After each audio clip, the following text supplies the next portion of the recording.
Hi, my name is Antonino Lombardi. I am a third-generation barber hairstylist, and today I'm going to be talking to you and sharing you some tips and tricks that I do with my clients who have autism, disabilities, and just for good practice. So the most important thing is client consultation. When it comes down to client consultation, you want to ask the client and ask the parent what is it that they're sensitive to, whether it's smell, touch, feel, or any noise. As far as touching them, you want to make sure that as if you're tilting their head, you put the hand on the shoulder and you tilt their head. You always want to make them feel comfortable. Anytime you talk to them, you want to look into their eyes and just kind of guide them on what it is you're going to do, how you're going to do it. The second important thing would be smell. You have to be careful on what kind of scents you're using, whether it's a styling product, whether it's sanitizing, alcohol, or any sort of aerosol sprays. Smell can be known as a sensitivity issue. Third most important thing is feeling. Whether your client is feeling down or feeling up, you always want to put them in a position where they're going to be feeling happy and feel good. And that's when they get a great haircut, is you make them feel good, and that's what it's about. The fourth most important thing in your client consultation is noise. Anyone could be sensitive toward noise. Whether it's your clippers or trimmers, you always want to try it on your arm first, then you can try it on your client's arm so that they know that it's not painful and it just tickles. So always be patient and aware of what you're doing with your client. Just give them the best service you can give them and make them feel good.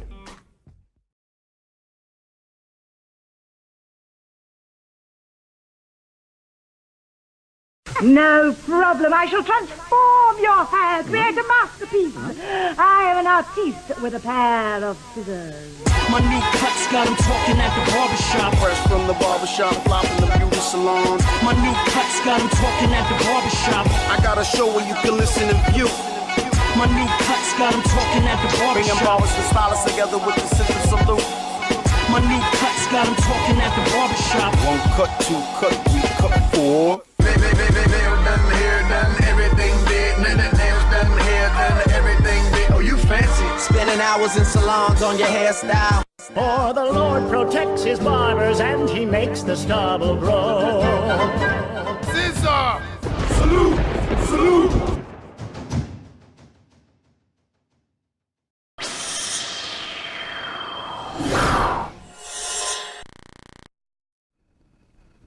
Welcome to the ScissorSalute Show. I'm your host, Eli the Barber, and my co-host. Blaze and Blush, thank you for joining us today.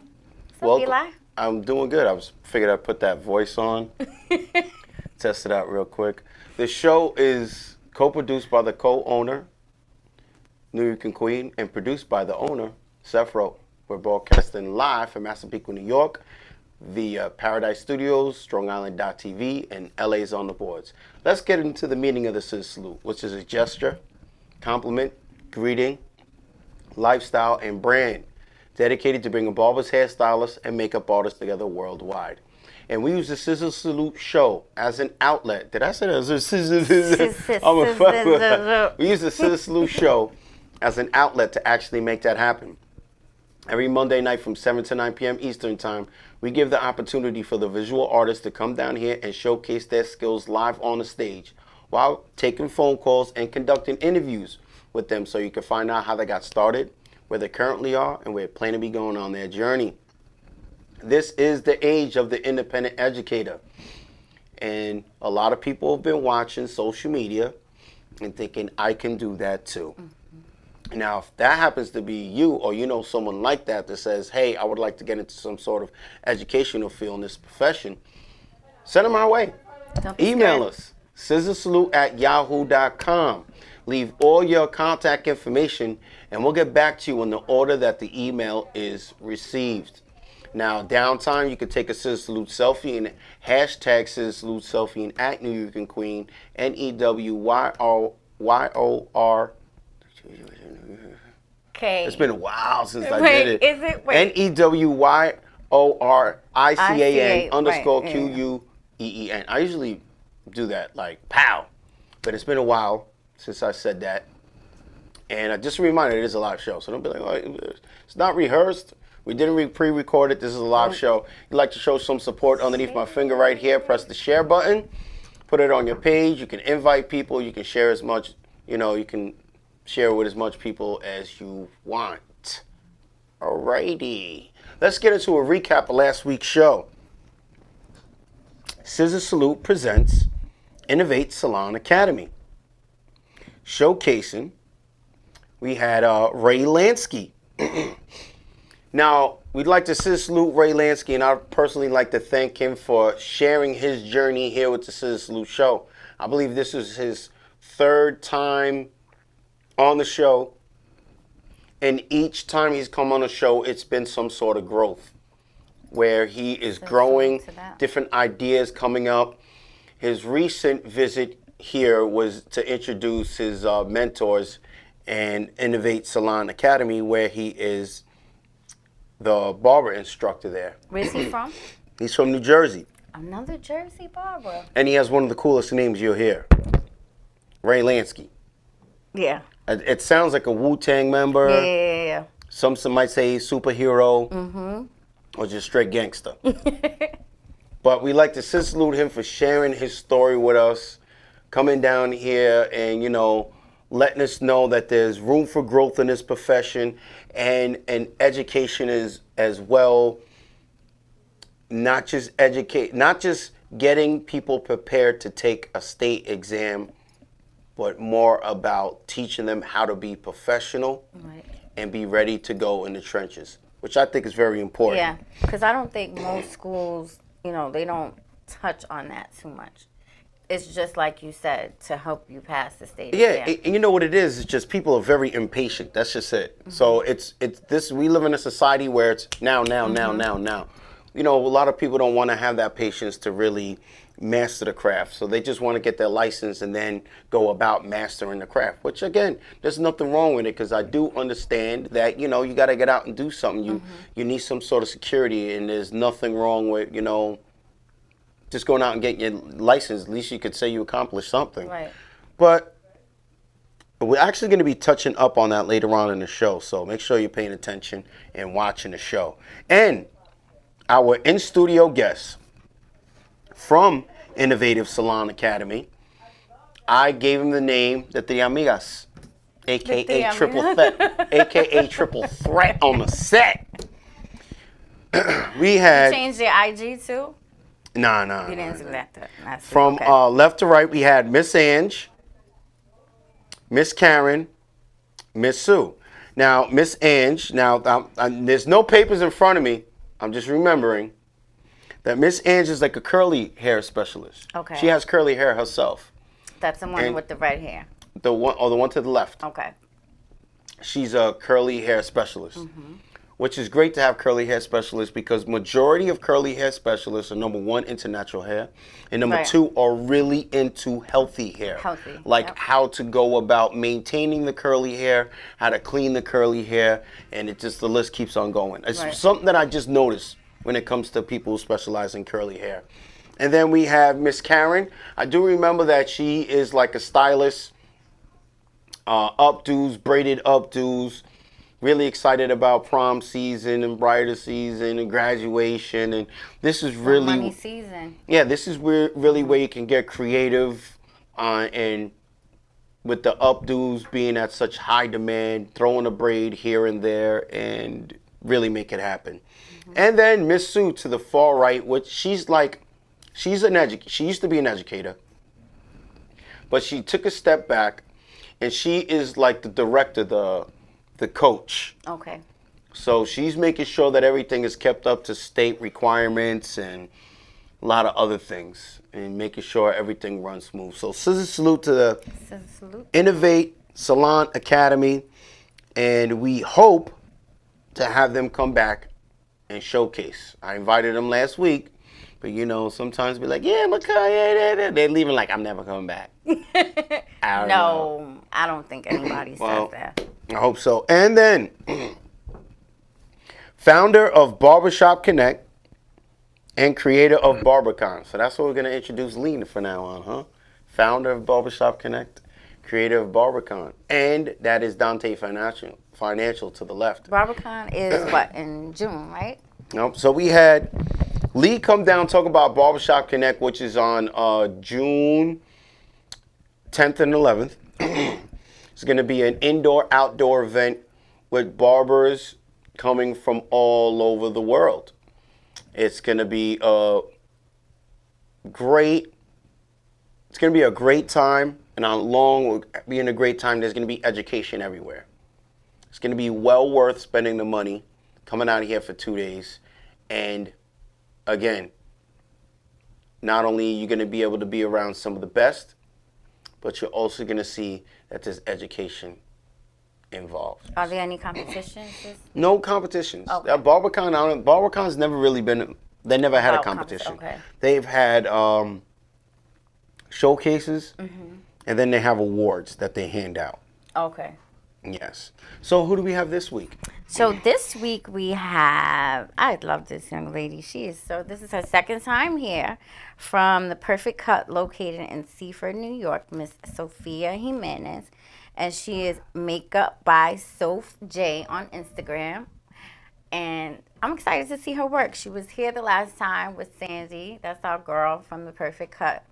But she didn't get to showcase, so we're going to see her work. So also calling in from Faded Fresh Barbershop and Ruben's 5-Star Academy, located in Lake Wales, Florida, Ruben the Barber. And his Instagram is Ruben_DA Barber. And he's really good with designs, right? He's pretty much good With everything. with everything that he does. He recently became, I'll say within the past year and some change, became a Babyliss educator. So that is, to me, I feel like that is a great feat right there. Yeah, nice. Okay, and then also from Miami, Florida, we have Natalie Styles calling in, and her Instagram is Natalie, NATALY Styles 1. So Now, look forward to that. Natalie, she called in on one of the original beginning of the program when we had Ladies' Night. So I believe we had Stylist Fairy in the studio, C the Barber, Habichuelas called in. Who's Habichuela? She's from, her name is Abby, but she calls Habichuelas, I guess. She's from Florida. We had That's cute. Natalie Styles call in, and Safro from our cousin from Texas, RX. That's your cousin? Well, we call call self him that. fam. Okay. I know fam doesn't. Well, you know what? We do forget, because I have at least 40 cousins in Puerto Rico. I can't remember their names. They're like, ¿Cómo estás? Sí, claro. Who the hell is that over there? Say. You need to know your family. That's important. Listen, man, they don't know me. I don't know them. It's just that's the way it is, man. But it's going to be interesting to see with Natalie, to catch up with her. Which I know she recently just had a baby, so. Oh, congratulations, Yes. Natalie. So it's going to be interesting to hearing how she made her way back. And if Dante was here, it would be even more interesting, because the I would like to BBA know how she offers worked that maternity out. leave. Now, if you're not familiar with the BBA, that is the Barber and Beauty Association. Dante will be here later. The Barber and Beauty Association. The importance of a Barber and Beauty Association is for barbers to have security. Now, for the profession to have security, excuse me. Now, I understand that one of our main focuses is education, and we all want to be educated. This is great. But we need some sort of stability in this profession. You know, we keep on searching for the education and keep on bringing it back and turning it into, when we get into our workplace, being able to make some great money, and also leniency with our time when you get to there. But eventually there's going to be a time where you need that concrete foundation. And that's where the BBA is going to be playing a major part in having a concrete foundation, having some sort of future, having something just in case something happens. And at the same time, we like to be educated. That education is going to be all wrapped up in the BBA. So when you're paying BBA fees and it's going towards your retirement and everything else, you're BBA will be notifying you, letting you know when the educators in town, who's educating, and all in the BBA. So that's not extra. That's part of. That's the all going to benefit. be. It's all going to be. You know, I'm pretty sure you might have to it's probably be set up like a copay. Okay. You know, but the BBA is going to have educators inside of it, inside there. Now, I guess you want to go get educated outside of it. You know, fine. No one will stop you, but you're already paying into something. Right. Wouldn't you so want you'll to have access to educators in the plan. And back to what I was saying is the maternity leave. It's different for females, you know. You have the time where you have a baby, you want to connect with the baby, and you just, you know, a lot of emotions play when a female has a child. Sometimes the depression kicks in, they feel guilty for no reason. And you need that time. You need that family time. But at the same time, what's going on in your head? You're thinking about that money that you're missing out on. I know anytime I'm out of the shop, I'm thinking about the money I'm missing. If I'm talking to a barber and I'm like, and we're just touching base, yo, how is it? I'm hoping, how is it today? I'm hoping he's saying it's slow. Unfortunately, where we work though, in Jedi Barbershop where we work, it's not that it's always has traffic or it's slow. We have barbers or a couple barbers that are always in there. And that's a big thing in this profession. A lot of people don't know, oh, it's slow. So it's slow, so you're going to leave for the day? Right, you should stay. You know? It's just you got to put that work in.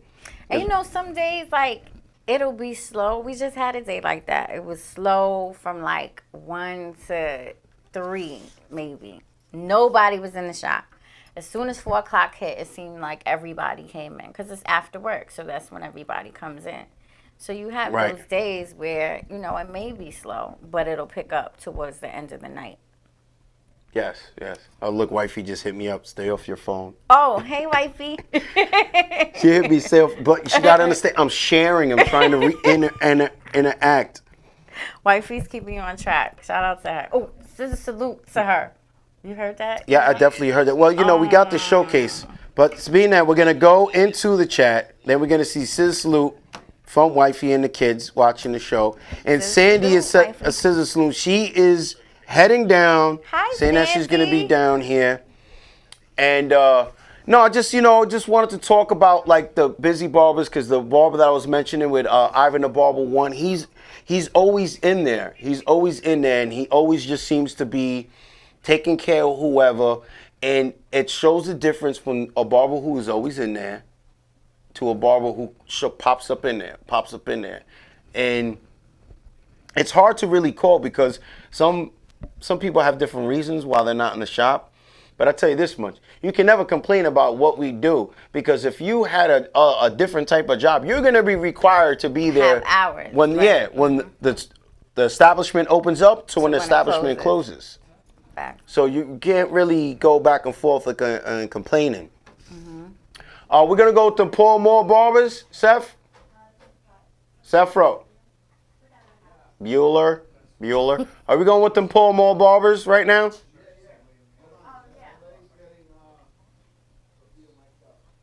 Okay. So we're getting our guests mic'd up. And once again, you're watching the ScissorSalute Show. This is a live program for the beauty profession. If you'd like to show some support, underneath my finger is the share button. Stay tuned. We're going to have Sophia. She's going to be showcasing later on. And if you'd like to showcase with us, all you have to do is just email us, ScissorSalute@yahoo.com.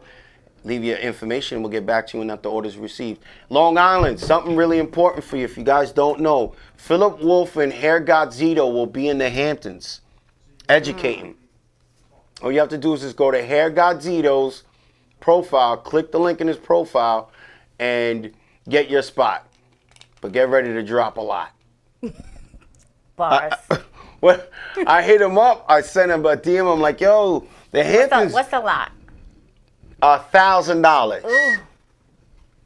$1,000 For a day? I think it's 2 days. Okay. I'm not really sure. I think that's one decent. thing I am sure of is that we need to scoot over. Oh, girl, I'm Seth, you coming. need to help her with the chair. Just like the chair. Oh, well, here she comes. She's coming on right now. Oh, just take a seat and join us. Sophie. Move over. First of all, Well- look at her hair. Look at her hair. Her hair. I think we're going into the Paul Mall Barbers. Okay. Okay, she's here, so we're going to go with it. Okay, first of all, yes, we'd like to congratulate you on your new hairdo. Thank you. Now, take us through with the color thing. See some darkness, lightness. Sandy did this. Yeah, Our girl Sandy. And Sandy's going to be coming. Sandy's showcased twice here on the show or once on the show? I think it was once. She did her son, correct? Yeah, she did her son. Okay, and Sandy was an interesting story because she was in the profession, out the profession. She ran a huge establishment, and now she is more at an establishment that's smaller, and one of the only worker there with her. We have one more worker there, but she's not her worker. She's technically independent because she rents a chair. Oh, okay. She's an independent contractor, such as myself. We got to file that 1099. So go ahead. You better get into So, this. Sophie, because you were here. When was the last time you were here? In November. That was November. Wow, that was a long time Yeah, it ago. was so long ago. So, Man, it doesn't seem. no, it doesn't seem like that. So, what's been going on since then?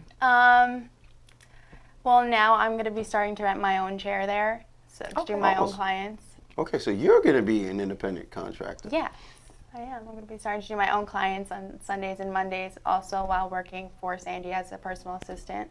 Nice. Well, and you were doing makeup. You're going to go into Also, hair? yeah. Because you did say that you were licensed, Yes, a licensed cosmetologist. You just did makeup. yes. Okay, so how is that transition working out for you? It's really great because I've been learning so much from Sandy already that being able to work for her still while doing my own clients and working for her the same amounts of days a week, I get to like take what I've learned and then doing it on my own. On your own clients. It's great. You getting the shoulder workout with the blow dryer and that big thing? Yes. I worked at a salon for like a summer, and I just realized, number one, First barbers, of all, we need to he learn how knows to a do that. Barbers, we need to learn how to do that.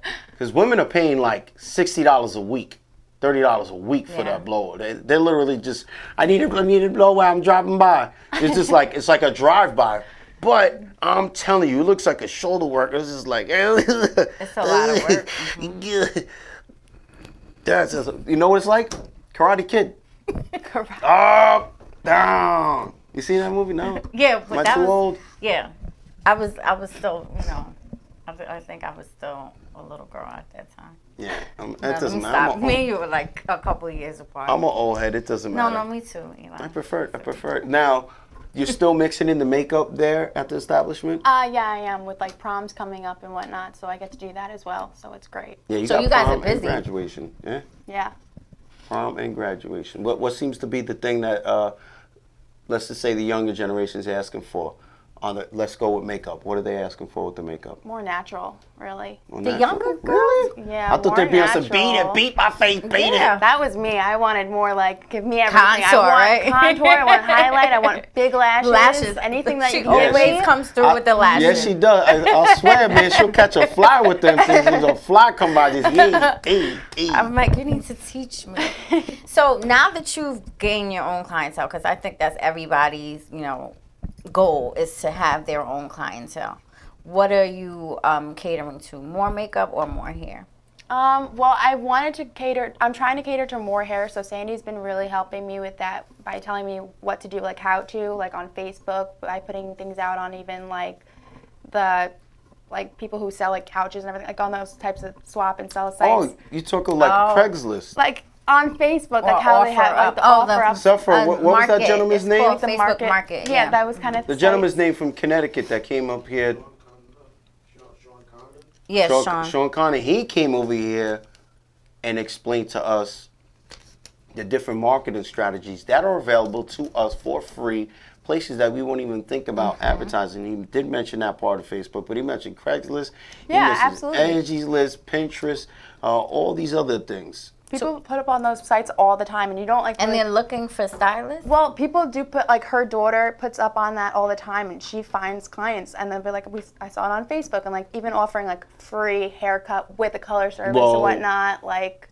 Well, I don't like that word. Well, it's For you, it's for me, practice, like, starting right? off, it's Yeah. more like, it's more worth it for me to do that just to get a client in my chair and say, like, all right, like, I'll do it for you for this time, like, For free, whatnot. right. And, like, if you like me, you'll come back, and, like, it'll be great for me. Okay, so the blowout is very common, so I'm pretty sure that you got that repetition coming through. But what are you going towards? What do you see yourself leaning towards? Is it color? Is it cutting? Is it styling? What do you see yourself going, towards more? To mastering? Like, what do you mean? Like, As far as, like, I'm a barber, and I feel like, I love doing the low skin fade. It's something about a low skin fade and beard that come in my chair. That's what I like to do. And I know with hairstylists, it's always good to be well-rounded and everything, but there's something that draws a hairstylist to an outlet. Like, my sister's been doing it for a while, but she just prefers to do color. She could do everything, but her thing is color correction, the balayages. What's calling your name in this profession? I mean, I want to do more color than anything. As more because of, like, the money, I guess. But Yes. there's more nothing money wrong. in color. There's nothing wrong. I love that. And listen, the people that are watching, yes, we do this for passion, and I love the craft. And with that being said, I love the cash. money. You see me syllable clapping when I say that? I want that money. And it's that I know that there's a lot of money in, number one, color correction. Absolutely. Color correction, which we've interviewed a lot of people here on the show, and it's great to do the vibrant ones and, the fantasy, have fun with them. I mean, but how many mermaids and unicorns are walking the street? Yeah. There's not that many. There's not that many. I would think people I are don't- getting color more often, like the bright colors. You're right. You have a lot more people getting color, and they don't want to spend that money the first time, so they go somewhere else to get that color done, and then they're not getting the color done the right way, and then they have you to have go to fix and do it. that color correction. Absolutely. And that's where that money comes That's in. a lot of pressure to have to correct somebody's mess, right? Yeah, I think it's absolutely, like, that's not, it's the worst, like, especially having to charge them so much more for it. And, Right. like, you kind of feel bad, and you want to cut them a break because it's like, How difficult is that? Because, I mean, is it kind of easy to, since it's already messed up, do you kind of have to tread lightly so you don't go in and mess it up even more? Or is color correction sort of easy? I mean, just starting out, I don't think it's easy at all for me, but I over time, I hope to, like, kind of get, like, a hang of it and better myself and, like, learn more. I mean, even anything with color, like, being a stylist or a colorist, like, it's always a trial and error. So, like, I feel like you just have to learn as you go.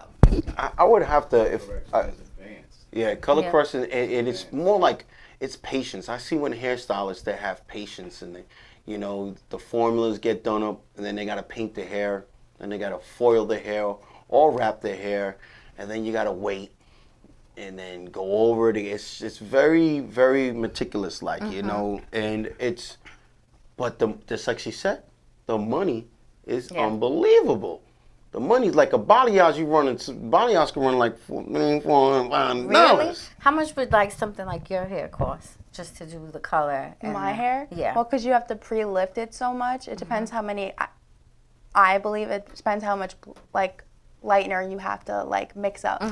Because I have so, like, little hair, like, I don't think it's gonna, maybe, like, lightener for my whole head would probably, like, 2 bowls maybe. Okay. Like $80 for that. And Oh, then, that's like, not bad. And then, like, all the color and whatnot, like, Yes, You can- extensions is another thing for money. it's hard, like, To say. like, you can't really give somebody an exact price ever on any fantasy color. Right. Because you never know how much you're gonna need. You just let them know. Listen, it's gonna cost It's you. good. It Yeah, might cost you a absolutely. little, With it anything, might it's cost like, you a it's lot. gonna cost you. It's gonna cost you. Well, if you need more practice, feel free. I mean, I don't have much hair for you to practice with, but And we talk about Common. different outlets. As you know, in our profession, we get just as much money putting hair on the client as we get paid to take it off. That there's money in extensions, and then even with extensions, there's different perfections. There's the clip-ons, there's the taping, there's the whole method of maintaining that. There's crowns that are available now. They, it's a wig, but we call them crowns from our ScissorSalute affiliate Toshiba refers to them as crowns. And she has a medical term. We got to get that medical term. That she has a whole thing that's great. But that's the whole thing and lovely about a profession. Here we have someone who was licensed cosmetologist but did makeup, and now she's getting drawn back in to the cosmos. To the cosmos. I think How does that's it feel? great though, to be able to was do that cool their with the hair Cosmos? and makeup. That's like, Yeah, it's a double threat because now if you go and do any type of freelancing, you're gonna be able to say, hey, I'll do hair and makeup. So you get called for a sweet 16 or a bridal party, and now that's freelance. That's mucho dinero. That's chavo. have you done any like big parties, any weddings? Any... Not really. I want to. That's my goal, but I haven't. It's hard being you should get an assistant. Well, she's still doing assistant. She's Yeah. still Oh, you're assisting. still an assistant. Okay, but you could still. To Sandy, she's still in the trenches for training. Okay. Trenches training. So all right, so you have to You be heard there that, for right? Sandy. You like that? I like that. Trenches training. Can't say too much, though.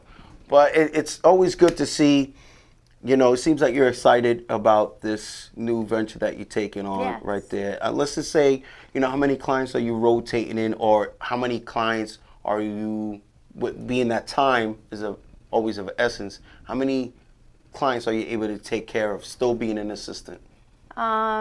It really depends because I only do it like on Sundays and Mondays, and I really just started really recently. Like yesterday? Like basically like yesterday. Like just before I came on the show. Like just because.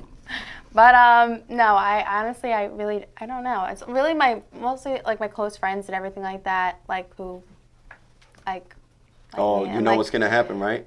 What? Remember when you first started doing hair I know. and you had no one? Now you can't even make time for me. I know. That's how that's gonna go. Do But- you still charge your friends, or do you? I do their hair do for charge free? my friends Gotta because charge 'em. absolutely you have to. Don't get him in that habit. Your friends like, yes, she charges. Don't get him in You that habit. appreciate. I feel like you appreciate things when you pay for them. So Absolutely. But they doing them like even like now doing them like I did my friends extensions and like doing that and being able to take pictures for it. Like another girl like saw it on Instagram and was like, oh my god, I saw extensions that you did, and like I was like, should were you do them? tape-ins? Yeah, they were tape-ins, and she was like, I was like, I do extensions, and I was like. So you another got a client. So it's great to like have friends that'll be like, I trust you to do it, and I'm like, oh great. Now, is there like any strategy that you're doing when you're doing the taping? Are you checking out the hair to check out for lighter parts of the canvas? Like, wow, they're really light right here. How does that go with the extension? Because I'm over here just like, hey, playing like pin the tail on the donkey, just. What do you mean? Like what? Like Is there like a strategy that you go to when you're doing like extensions? well, she bought the extensions on her own and she brought them into me. So like when I did put them in her hair, like I toned them with like just a purple shampoo. When I cut them, they basically like matched her head. But like if somebody else was to come to me and like they didn't match, I would probably like either tone them. But like you can't lighten extensions anyway. Right. They were But tape-ins. They were tape-ins. They're human hair, but like you can never. I would never lighten extensions, even if they were human. But you could always go darker. But There you go. Is it kind of like, let's say somebody comes in with patches in their head? What do you tape it to? like patches of missing hair. Yeah. Like alopecia? Why? Like alopecia? Yeah.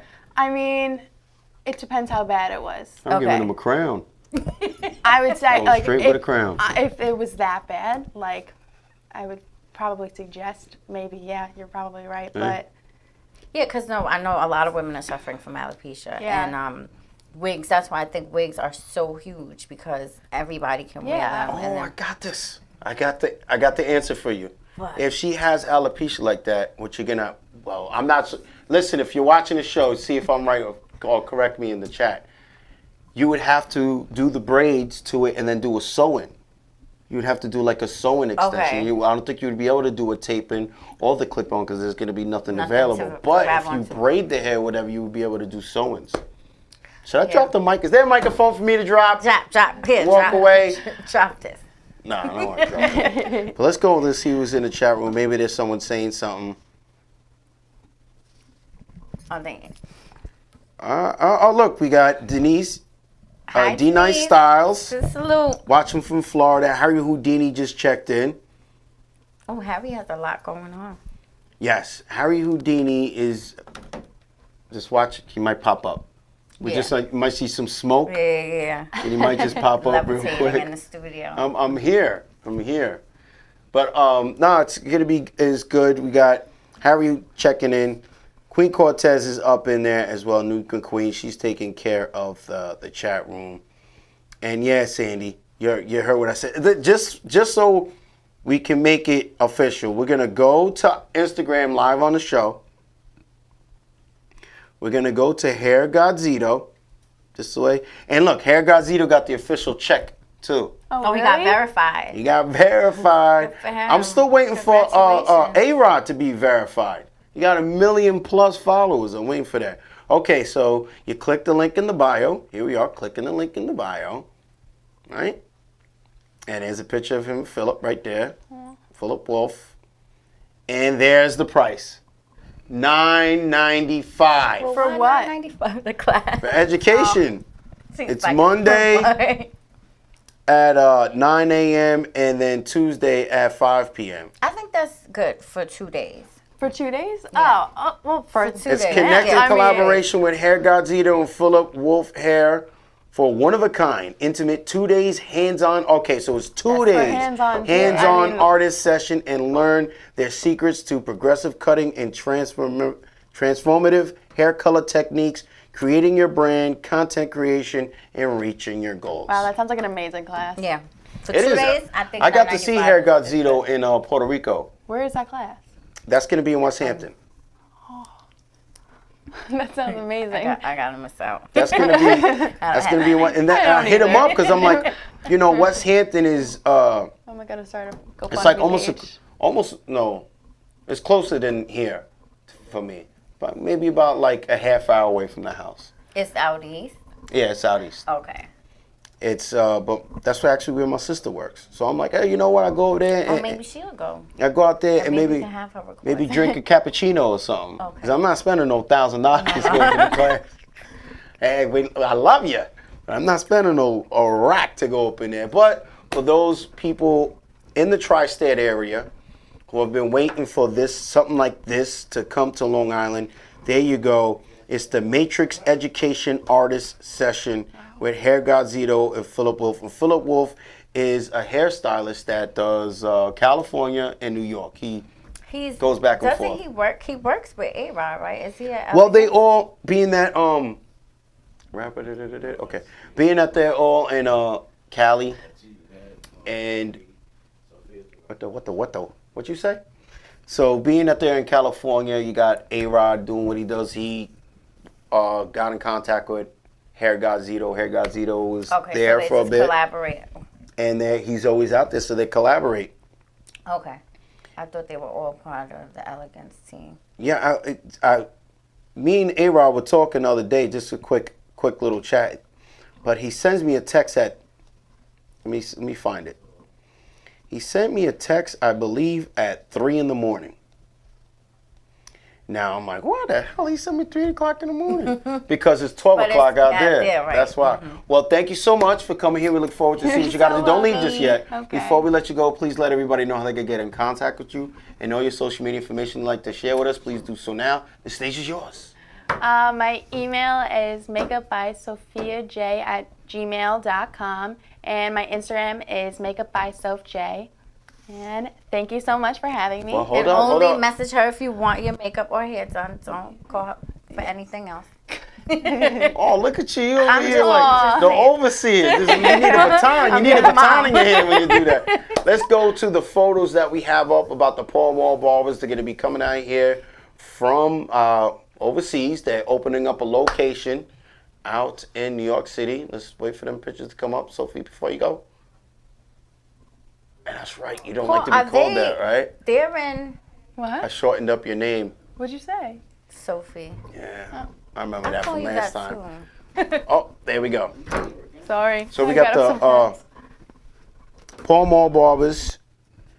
Rockefeller Center.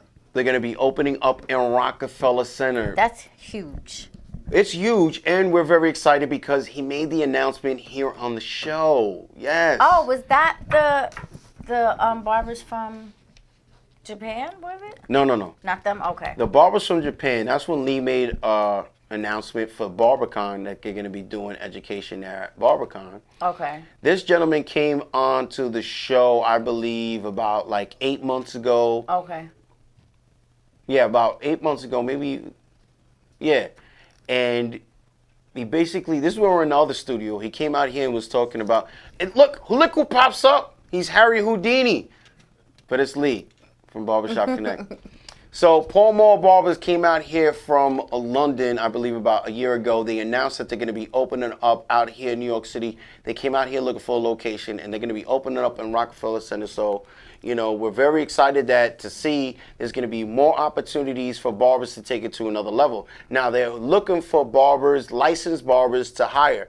Now, I'm going to go out on a limb and say their hiring process is going to be slightly different. Yeah. And That's upscale, right? Yeah, it's not, it's upscale, but it's more of, it's in Rockefeller Center. It's in Manhattan. Right. You cannot really have people who just cut hair. We say that a lot on the show. You can't have people who just cut hair in your establishment. You need licensed professional barbers in an establishment like that where they're coming from overseas. I believe he has a couple locations over there. And he had a great story. He had, what's that when you can't read? You have problems reading? Illiterate. He was illiterate. And he had problems in school. And the teachers used to tell him that he wasn't going to amount out to nothing. Oh, wow.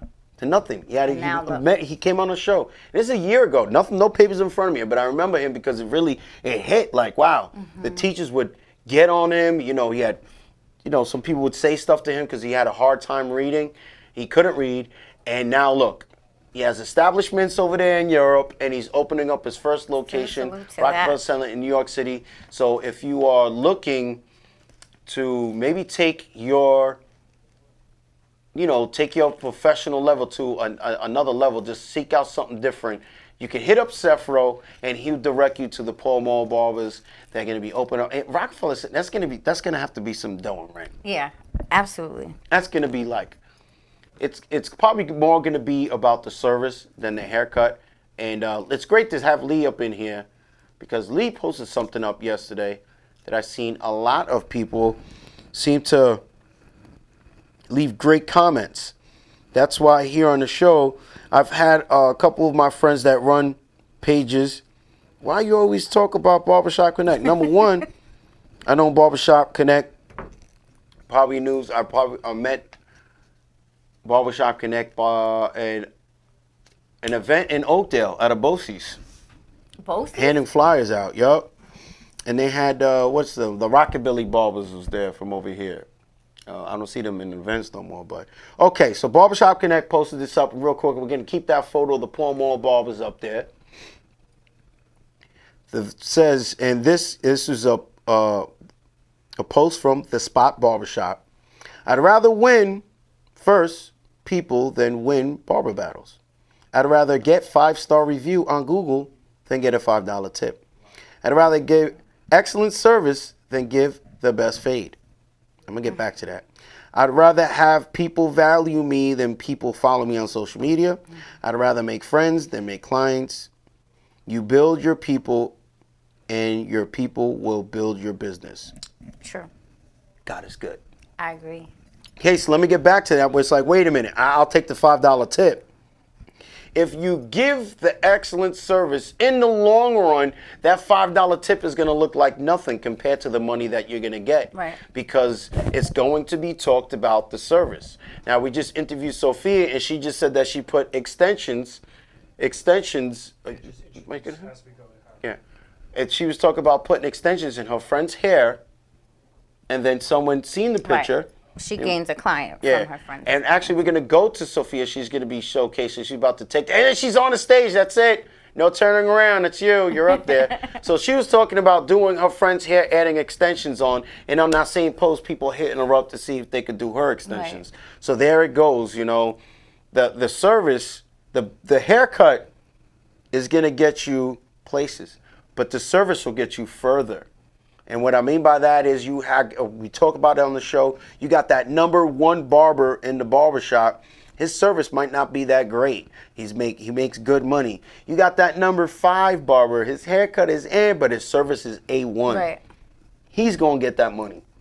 I think that makes all the difference. Even before I started cutting hair, going into a salon, you want somebody who like values your time and who pays attention to you and what you want and is really like into their client versus somebody, you know, they'll do your hair because that's what they do.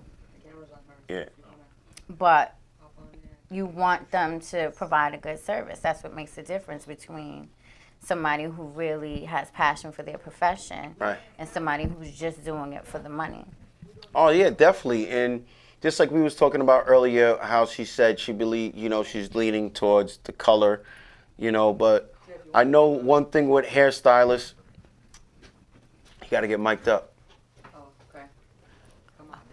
So I know one thing with hairstylists, a lot of them, they just seem to be able to do everything when it comes to being a hairstylist, but there's one thing that attracts them. Now, if the money is what's attracting you and bringing you towards what you love, so be it. I just loved her reply with the money. There's so much people like, oh, I do this for the love.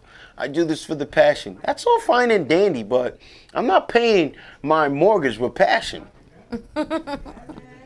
But you have to have... PESCG is not going to be like, oh, yes. You have to love it, though, right? Yeah, you could pay us in cash, passion, or respect for your craft. Yeah. I think you can tell the difference, though, when somebody really loves what they do and they're just doing it. It shows. Yeah.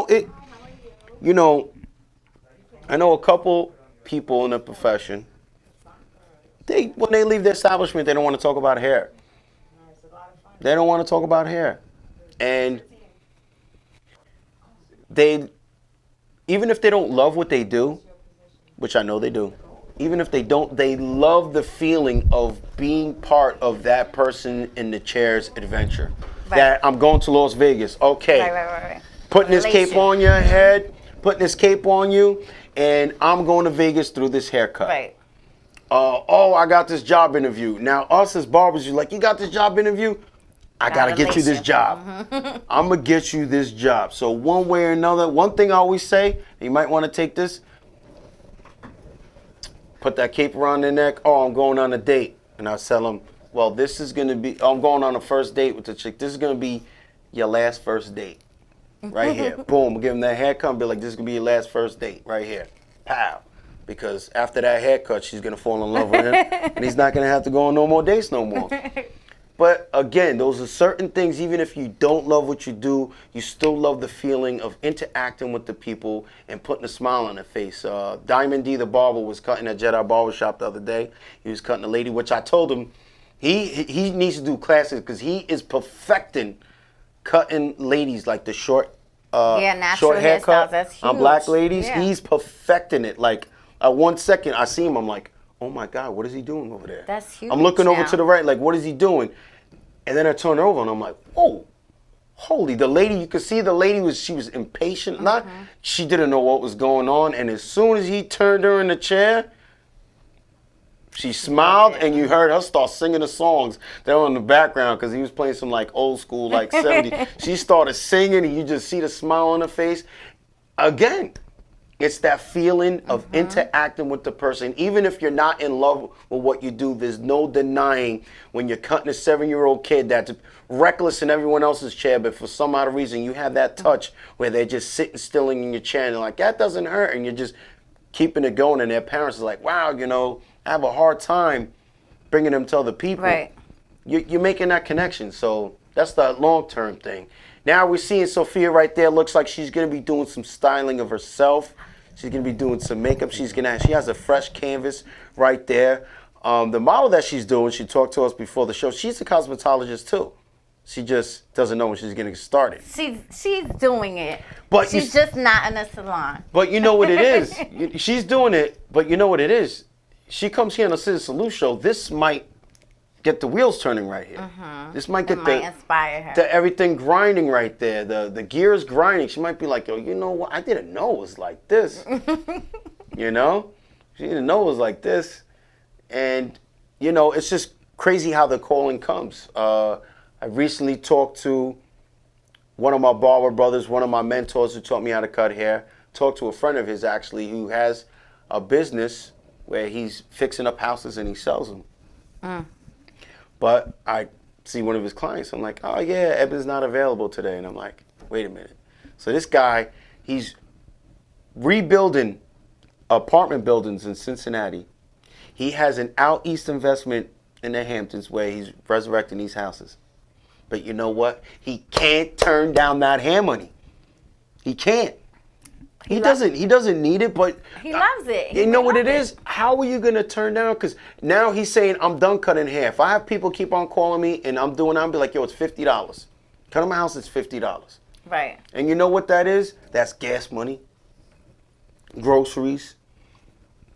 You know, we're from the Timberland boot clan. We both wear Timberlands all year round. Tim's a little hefty nowadays. Yes. But it just goes to show you, no matter how far you go, sometimes you're still going to be doing what you do.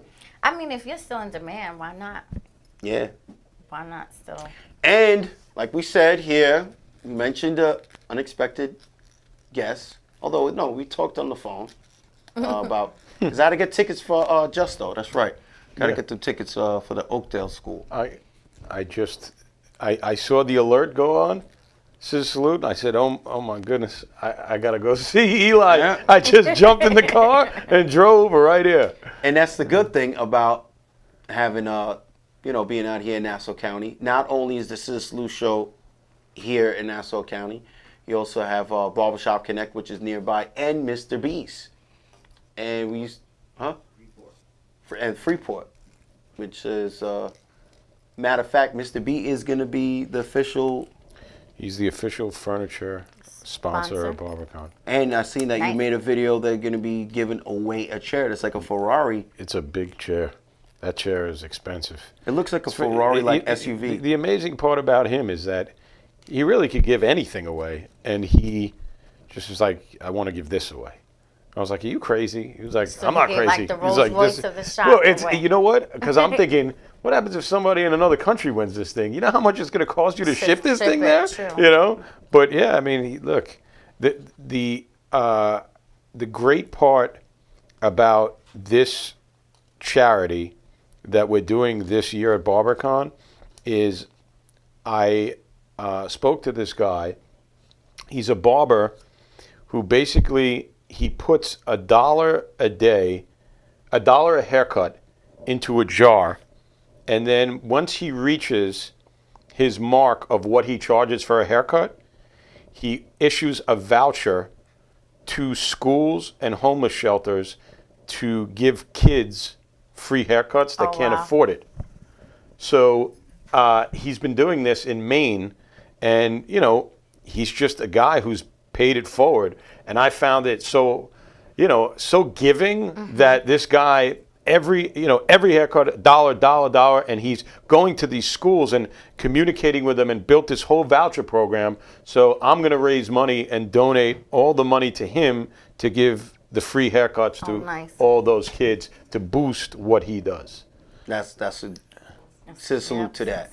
Yeah. And it's always great to see barbers get involved and stuff like that. I know Jay Cuts in Florida, a barber from out here, he actually just went to a homeless shelter and was cutting it up with what I believe it's men's grooming over there in Florida. Yes.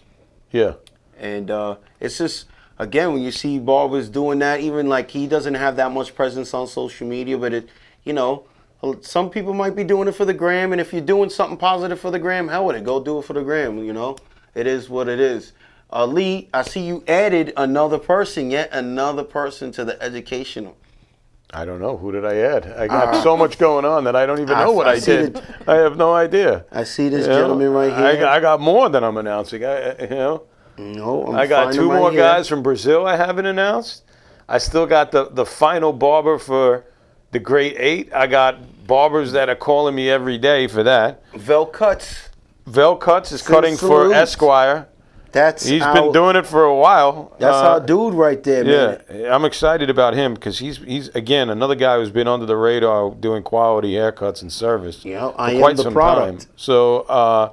So he's cutting, but I think it's rather interesting. Doing an event like BarberCon, you run into something interesting.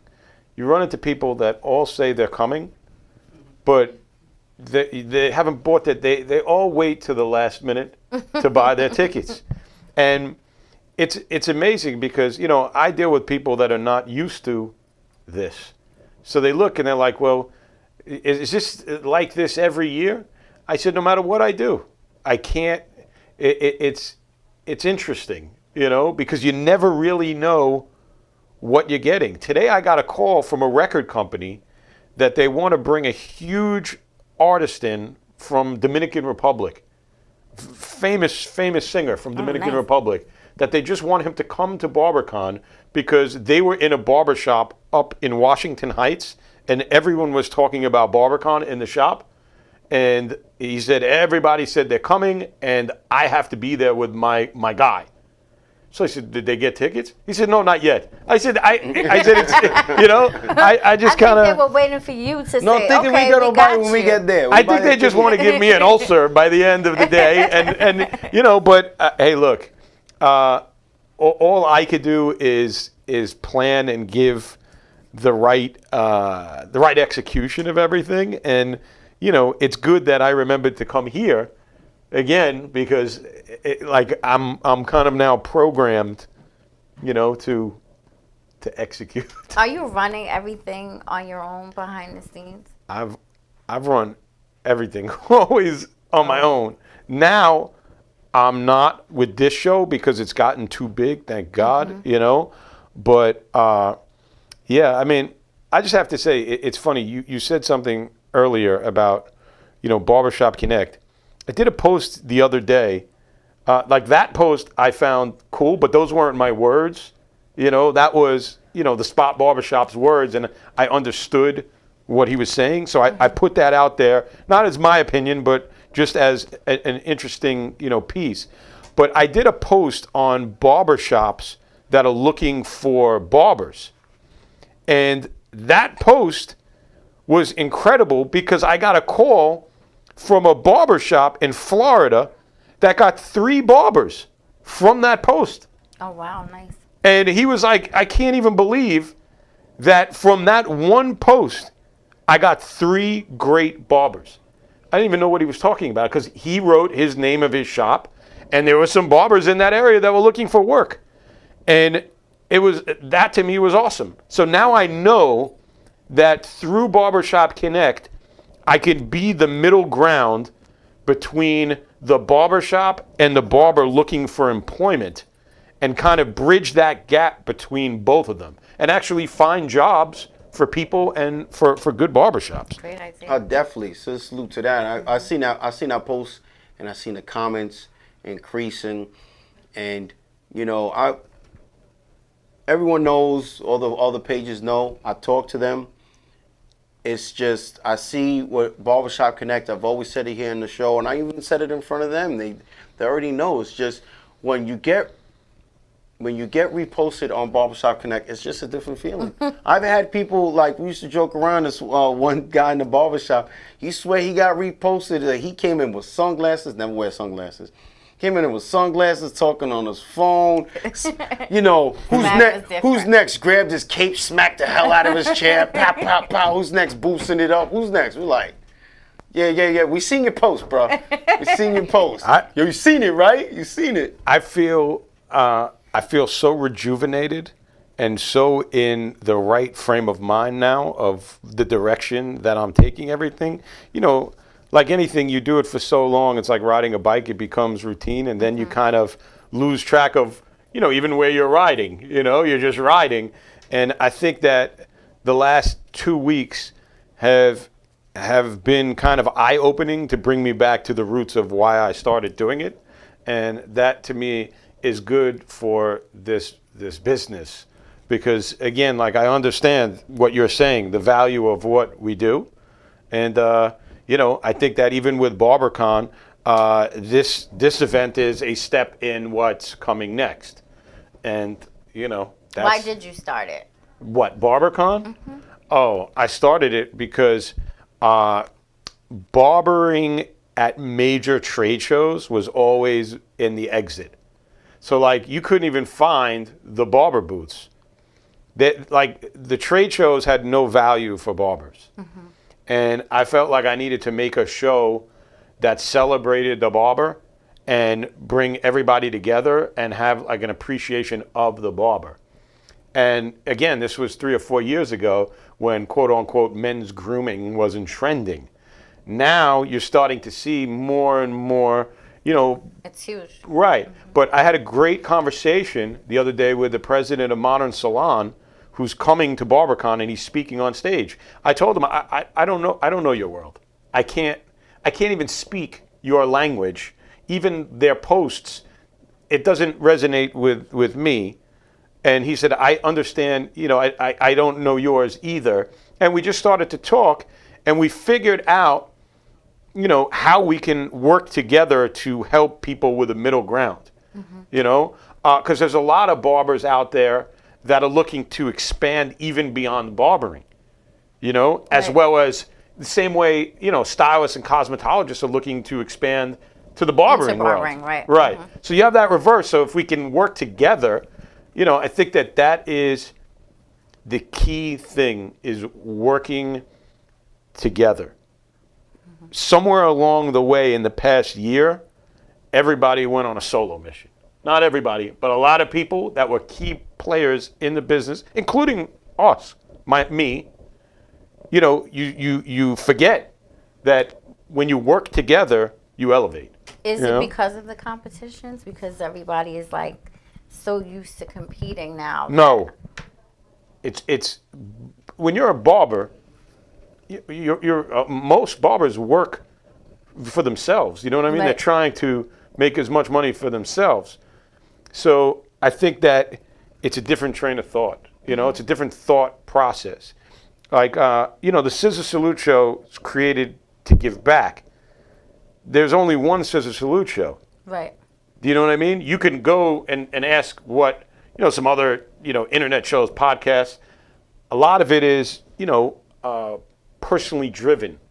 Do you know what I mean? So I think that, yeah, if there's more people that are giving back and doing these things, then I think it helps the overall business. And that's why you see a slip in a lot of people that get fed up. And the first thing they do is blame the internet. Oh, the internet, you know? The internet is everywhere. You know, like right now, the internet's everywhere, you know? So, I don't know. I think it's awesome that, like you said, you're highlighting the barber. And I didn't appreciate it much until I went to barber school. And now I see that it's not an easy job. And it's a lot of responsibility, because if you give somebody a bad haircut, that's it. They're done. I feel like, go back to what Lee was saying, that covering more ground. I do feel like it is okay that everyone went and did their thing. It's only because everyone, you know, you might have an agenda that's different from everyone else's. But as long as you could get back and reflect to where you came from and how everything was, it's about like also making small progress that way. When I'm talking about that is Los Cuddick came on the show. He was on the second month. Second month we had the show. He came onto the show. He was blessed to have him come down here. And when he went to a competition upstate, I think it's the Empire State? Yeah, Albany. Empire State. He said, yo, what's up? I was like, yo, what's the deal? Yo, I'm in New York. I want to come down to the show. So when he comes down to the show, in his interview, he goes, I figured I was in Albany, so I'd come down to the show. I'm looking at him like, what did you just say? You figured you were upstate, so you said, let me come down to Long Island. We have affiliates of ours that are like 3 towns over that this is too far for them. So I definitely see what Lee's talking about. And yes, us unified together, we're going to be able to cover more ground, be able to do even greater things that were done in the previous years. I believe it started like 2012, the huge impact of Instagram and social media, because there was other outlets. There was MySpace and all these other things that didn't quite do it. Facebook was already in rotation. Instagram seemed to be the key to really locking in and this networking that's been going on and the respect amongst the profession. What I mean by respect is you have hairstylists that already they see and want to do what we do. They're grabbing the buzzers, and after holding them buzzers for like 10-15 minutes, they're like, wow, you know, you make it look easy. Right. Barbers now are picking up the shears and trying to learn a little bit more about layering and texturizing and grabbing a razor and wanting to do that. And we're all learning off each other. Now, I do see what Lee's talking about, maybe taking a pause from our personal agendas. And there's nothing wrong with that. If you have what you're trying to do and your goal and you're driven, there's nothing wrong with that. But at the same time, let's take a little break, come back, get back into the huddle, see what can be done, because numbers will always outdo the single effort. You know, maybe if you do turn around, get back into the huddle, you'll never know what that person from 2013 can bring to the table now. You know? Yeah. And at the same time, it's always good in this profession to reach down and grab that person who maybe just be starting with social media and doesn't have that presence. Because we all are, you know, in this profession at the end of the day together. You know, everyone has to deal with them hours. We have to deal with our significant other asking why are we taking so long at our place. We have to deal with, wow, it's Friday, but this person's having an event on Friday, so you might not be able to go. Meanwhile, you're getting everybody else ready to go to that event.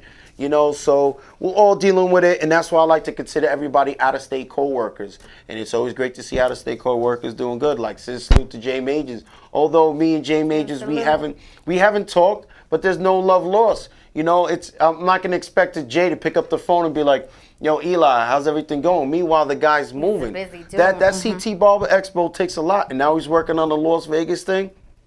But one of the reasons why I'm bringing it up is, did you see someone completely took his logo? Someone completely took his Expo logo and just slapped something else on it. Oh, hey, can't he sue for that? No, I don't think it's worth. I don't think what his thing. It's not worth it. You just got to keep it moving. Another person, I'm not going to mention the other product, but I'm going to mention it because it's close to home. The King Midas Empire. They have an apron, and the location of their logo is on a certain place on the apron. It's right here on the chest, and it comes out King Midas. Another brand did the apron, and they slapped their logo in the same exact area. Like, come on, man. I understand it's an apron. I understand that. I understand it's capes. The sad part about it is, without saying, it's probably a big company that doesn't even need to do it. You know what I mean? And it's put in the same, I mean, at least could have put it on the right side. Or maybe put it in the middle. No, you put it in the same location. I took a picture and I sent it. You know, King Midas, and everyone's like, okay, we know it's family or whatever. No, but it's something I like. It's something that I like. So they're okay with it? He's family, but I buy majority of the capes that I get. I buy them. I bought that apron. I spend money. I'm not sitting there with my hand out going, you know, well, yo, hook me up, hook me up. No, I was in Puerto Rico, and I'm sitting there. And first of all, the event in Puerto Rico, if you guys ever want to see an event that's like lit, Puerto Rico. The models are walking around with the capes, and I'm like, damn, what King Midas cape is that? That's like, it's like pinkish red. And I look closer, and it says Suave on it. It's not even King Midas. It says Suave on it. I'm like taking pictures. I'm like, look at this bullhickey nonsense. Oh. I'm looking at this other cape, and I'm like, wow, the King Midas, they got the clamps now. And I hit him up, like, yo, you got the clamps? Yo, the guys at the shop want them. He's like, nah, that's a a company in India that just took my stuff and just put the clamps on it. So I'm like, wow, they're really struggling. Not that he's struggling, it's just he keeps on. That's been you know what it happening is? forever, Taking though. It's like There's bootleg CDs. Yeah, bootleg. Yeah. Someone once told me, you know what? Bootleg bags. They don't bootleg your CD if it's bad. Yeah, you know? exactly. No, I'm no. like, yeah, which sucks, but That's- you know. Forever 21 has like I mean, something that. Hey, how looks many like barbershop Gucci. connects? I was just about to say that. How many barber connects? I got, you know, somebody, Oscar from Boston's 98 calls me the other day. He says, hey, how come you don't get your page verified, you know, for Instagram? I said, I don't really care. You know, I mean, at this point, people know what we are, but there are so many. And then the funny part about it is they hit me up. Like, hey, can you post my... I'm like, you knocked me off and you're asking me to post your haircut? I said, that's crazy. That's like stealing from me and then trying to sell it back to me, you know? I was like, you know... It's sending mixed emotions, too, because when it that trend first started... Well, when it first started, I was losing my mind because they're cherry-picking my hard work. Now I've come to be like, kind of like, okay, relax, little guy, you know? But, yeah, I mean, I listen, I even have it with BarberCon. You know, BarberCon, not to go down that lane, but, you know, there's some people that are trying to claim, like, yeah, I own the trademark to that globally. When you do that, it costs a lot of money. You can buy a car for what it costs, but you gotta protect yourself, especially if you're working hard at something. No, you're absolutely right. That's why even with this hat is outdated, and I believe is this shirt outdated?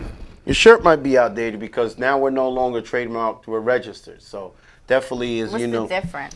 that it's just different levels to it. It's just different levels of protection and protecting your brand, protecting the brand that you developed. There's been plenty of times where we had other podcasts, people come onto the show, we welcome them and we tell them, hey, you know, when you're on the show, scissor salute, spread the scissor salute. Don't worry about when someone says, oh, that's their thing. No, you tell them, listen, you explain it to them.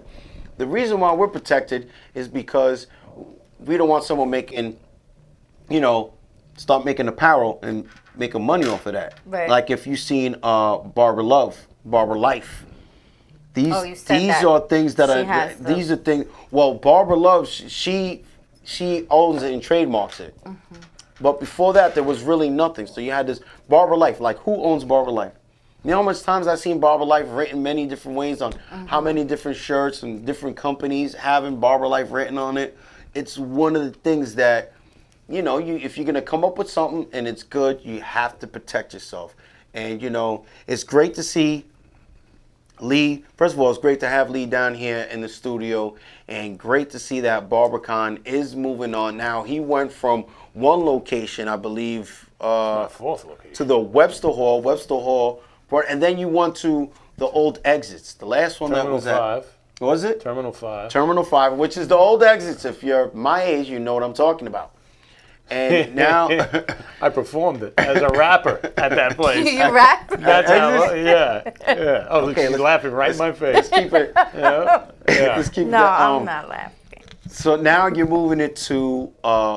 It's first of all, it's 2 days. Explain it to us a little bit more about the location, how big it is, and you know. I mean, the location is the Knockdown Center in Maspeth, Queens, New York. It is. It's right next to Bushwick, and it's the first indoor-outdoor barbering festival. So it's pretty cool location because the outside, the back, is all pretty much caved in, and I have a stage in the back that is run by Bevel, and I have food trucks, I have Power 105, I have all these different brands outside. That gives it a real festival feel with games, and then I have a VIP section that's outside that Jack Daniels is running. Yes, and then the inside is more, you know, even more professional. And there's 2 stages inside, and I'm just trying to, you know, when I think about everything that has been going on, I want to try and give people an experience. Because, you know, what I find is like a lot of the shows have become the same. So I'm trying to give people something a little different. So that's why I made it like a music festival where each day is something completely different. And even down to some of the vendors are different. And the stage show is different. So, you know, people ask me, oh, which day should I go, you know? I can't, I don't know. I think both days are really interesting. So, yeah, I hope that people enjoy it. I know that people are coming from all over the world, some that don't speak English, and I think that it'll be quite interesting. I think it's quite interesting already to hear that people coming from all over the world. Just to think, like, what job do you have where you're going to travel or even want to travel to go and see other people in your profession? What other jobs is there? I don't know, is there a mechanic conventions where all the mechanics gather? Is there like, okay, we're going to fly in this mechanic from London? Nobody. I don't know that. If there is, I'm just thinking like, what a couple people that I know do, they don't have the same opportunities. They don't have the opportunities where you're going to be able to go to another state and get paid to do what you do for half the work that you were doing at the house. Like, we have barbers that we say you're doing an event in another state, that flight's paid for, that hotel's paid for, and you're getting some money in your pocket, and it's just like, you could have stayed home and probably made a little bit more, but went through the relentless hours and not have the opportunity to, let's say, go to Colorado, and check out a dispensary right there. But go into Colorado, it's crazy. It's fascinating. Yes, fascinating. You're running into, like, I ran into somebody from Brazil at the CT Barber Expo, and it was just like, I'm talking Spanish to him because I know they speak Portuguese, but he has the advantage. People who speak, Yeah, you know what it is? People who similar. speak Portuguese, they can understand flip that Espanol. They can flip it, and they're able to they're able to identify with it. He's talking Portuguese to me. I don't know. I need that machine that's gonna just translate. Like, hold up, speak it to my phone. So Alpha Looks is one of our sponsors. They're coming from Brazil with 4 barbers that they're showcasing. And I think it's pretty cool. I mean, they're animals. It's definitely a tribute to the fact that we've gone global, and it's nice to be able to bring some of these people here. Again, it's not something that you see every day. Right. Them Alpha Look guys, they're freaking like, they're beasts with the Clippers. They're beasts with the Clippers, and it's one thing to see their haircuts on Instagram, and then when you see them live, it's just like. They play with color a lot too, right? But it's done so clean. Like I told you, I always bring up Easy L and Manny cuts. Oh. Is when I seen them at BarberCon last year, there was a lot of stuff being said about how their haircuts is this, they're using enhancements. When I seen Manny Cuts and Easy L did his haircut, when I seen that haircut, and then Easy L's haircut was done by Manny Cuts, and I'm talking to them, I'm like, you guys have the best haircuts in here. That haircut looks exactly the way it looks when it's posted. The fact that they're able to use some sort of enhancement just adds on to what they're doing. Let's take this phone call. Hello, you're live on air with the ScissorSalute Show. Hey, how are you guys? Okay, we got Natalie Styles on the line. We just talked about her earlier with the braider? Yes, Natalie Styles. Congratulations on your baby. Yes. Thank you. Hold on. Is this the same Nat Styles from Florida? Yeah, Nat Styles. We got Lee from Barbershop Connect in the studio. I see that. I was just on. I was watching. How are you, Lee? I'm good. I think you're a good example of how much I know. I'm going to tell you something. The amount of studying I do, I can tell you Nat Styles is like a workout beast. If I go on Instagram, I see hair braiding, and I see a girl lifting, honestly, like an apartment building. That's right. Well, she has to keep them shoulders strong for the braiding because the hands are extending out. She got to keep the shoulders strong, and she got to keep that pinky going. That's one thing I notice about the braiders, man. Them pinkies be moving. They could probably kill it on the Xbox game. So, Natalie Styles, again, thank you so much for calling in. Last time she called in, I believe, was 2013. It was our first ever ladies' night, and she called in. And one of the things that we love about her, the braids, is, she's known for the clean cut and the symmetry. What's going on? And it's always great to to have you up on there, but let's just catch up. You know, you had the baby, now you're coming back into the shop. How is that transformation going for you? How much? Transformation is wonderful. I really miss the shop, like just working. And, you know, when your creative flow stops for a while, when you come back, it comes back stronger, you know? It's like I'm starting all over again, so I have a brand new canvas I could work on, you know? Yeah, definitely. So, I mean, keep going. I'm sorry about that. No, it's going great. I mean, I'm loving it. I'm so happy I'm back. Everyone is happy I'm back, especially at the barber shop. My clients couldn't be any happier. Yeah, being gone for 5 months really affected, you know, a lot of things. But everybody's just so happy that I'm back. And I'm absolutely more happier than I'm back. Wow. That's good. I'm looking at your designs. Are some of them freestyle, or do people come in and tell you what they want? Because I'm looking at these designs. I'm like, how does she do this? All of them are really freestyles. Yeah, I just freestyle. I do whatever comes to my mind. I just get started. How? These designs are crazy. Now, I'm looking at it as, you know, do you have an artistic background? Do you draw? You know? Well, I do draw. I draw a lot, actually. But after that, I just noticed that I could just draw in people's heads. It's the same thing. Yeah, that's why I feel like the amount of detail that goes into your work definitely shows a crazy artistic side. Now, you do a lot of braids on guys. Does this turn to when you're doing ladies? Or do you know, are you doing braids and any type of updos for events for them? No, not really. I just basically, I do women's hair, but I just focus on braids.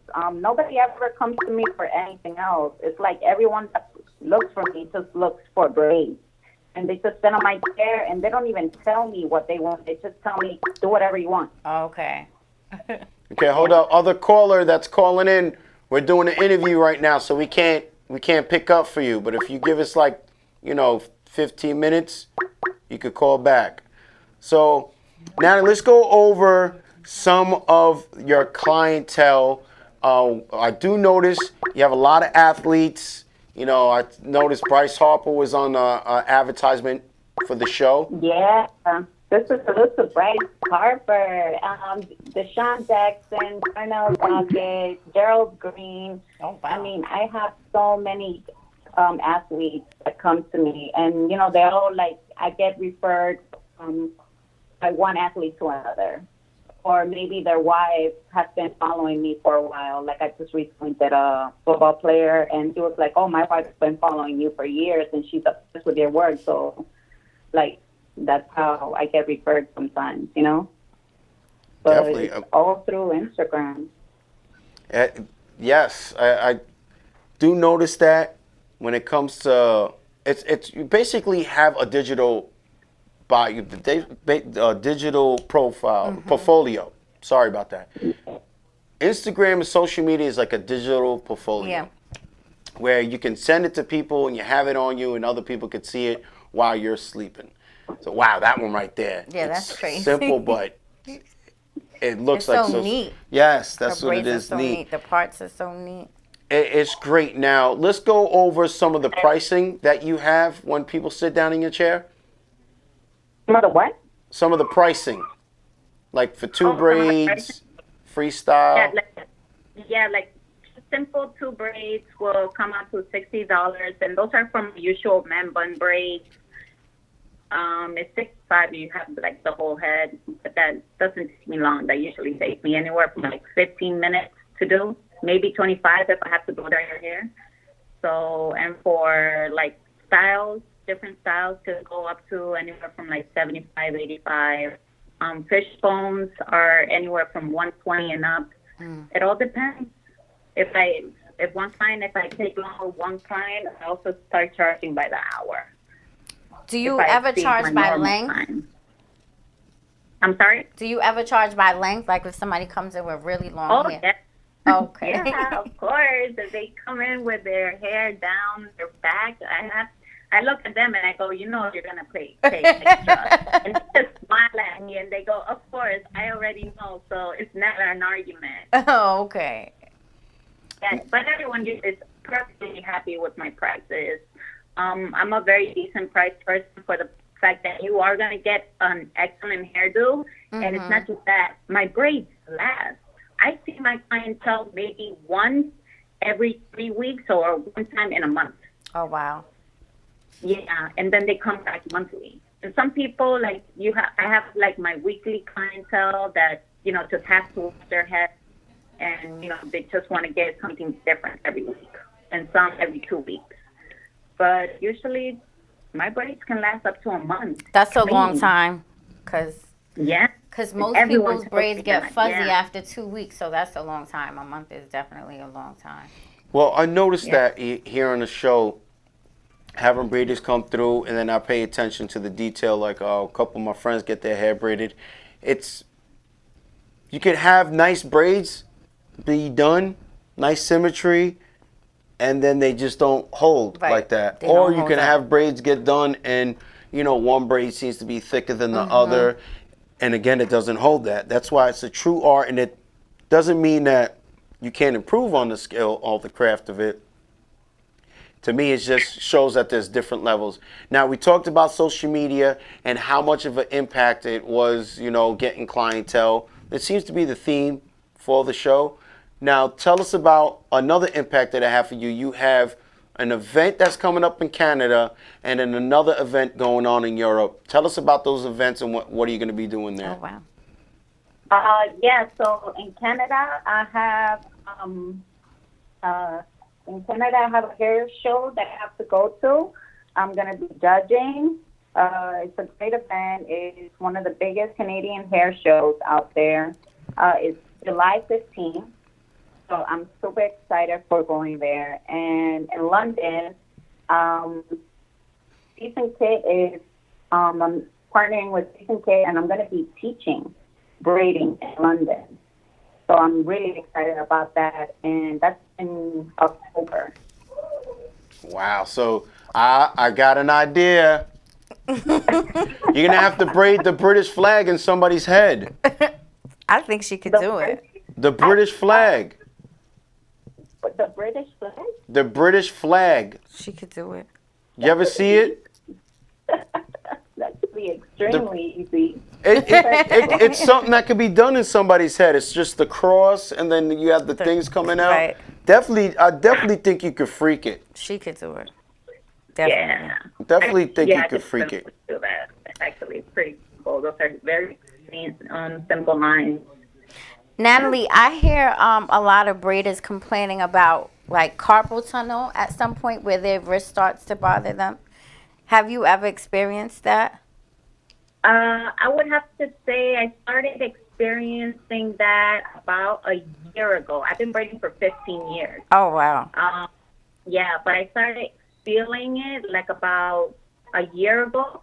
But that was because I was overwhelmed with clientele. I was booked almost 3 months in advance with people, and I was just taking in anywhere between, like, I would say from 6 to 12 clients a day. Wow. And I was just trying to get it, you know. I was just telling myself to take as many people as you can, so you can't go no more. But I actually did some damage, you know. And the break that I took, these 5 months, you know, of not working, you know, just taking care of my son, actually revitalized my hands. So it helps. My hands don't hurt at all, and it's like I'm brand new.